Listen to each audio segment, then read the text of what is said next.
I'm Samm Marshall, and this is Social TV, where we tell positive stories, but we also go a little deeper than the headline.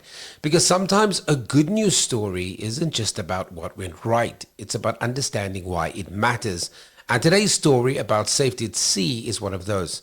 Now, on the 11th of March 2026, TotalEnergies E&P South Africa confirmed that, in partnership with the Sea Safety Training Group, it is supporting specialized safety at sea training and protective equipment for small-scale fishing cooperatives in Honderkloops Bay, Elands Bay and Paternoster, communities representing more than 300 registered fishers. Participants are completing South African Maritime Safety Authority accredited training in elementary first aid and personal survival techniques, practical skills designed for emergency response, injury management and survival during maritime incidents.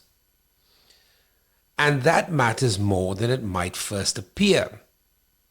South Africa has a coastline stretching more than 3,000 kilometers, and government has long recognized fisheries as central to food security, employment and the sustainability of coastal communities.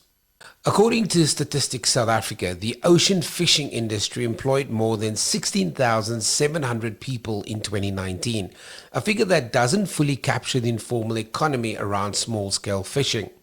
In 2023, the Department of Forestry, Fisheries and the Environment allocated 15-year fishing rights to 62 small-scale cooperatives in the Western Cape, covering nearly 3,900 declared fishers, reinforcing how deeply embedded this sector is in the country's social and economic fabric. So this is not a marginal story, it's a structural one.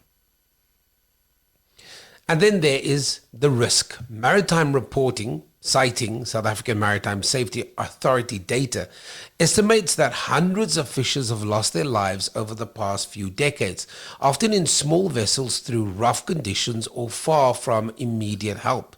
And that statistic is not powerful because of scale alone, it's powerful because of what it represents: quiet losses, fragile livelihoods, families affected without headlines. What I find compelling about this intervention is that it focuses on something very basic: survival. Because for small-scale fishers, risk isn't theoretical. It's daily exposure to weather, mechanical uncertainty, and isolation at sea. And in that context, training changes outcomes. It reduces risk. What I find compelling about this intervention is that it focuses on something very basic: survival. Because for small-scale fishers, risk isn't theoretical. It's daily exposure to weather, mechanical uncertainty, and isolation at sea. And in that context, training, real accredited operational training, changes outcomes. What I find compelling about this intervention is that it focuses on something very basic: survival. Because for small-scale fishers, risk isn't theoretical. It's daily exposure to weather, mechanical uncertainty, and isolation at sea. And in that context, training, real accredited operational training, changes outcomes. It reduces risk, it improves response, and sometimes it saves lives.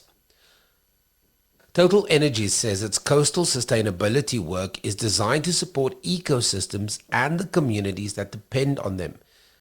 And in this case, that translates into something measurable: safer vessels, safer crews, stronger operations, fewer preventable tragedies. That is real impact.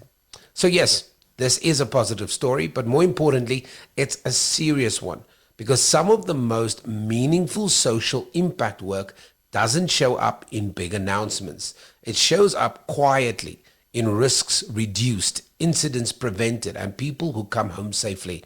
I'm Samm Marshall. Join us for more positive stories from South Africa and around the world, where we go a little deeper than just the headline. Remember, be good, do good.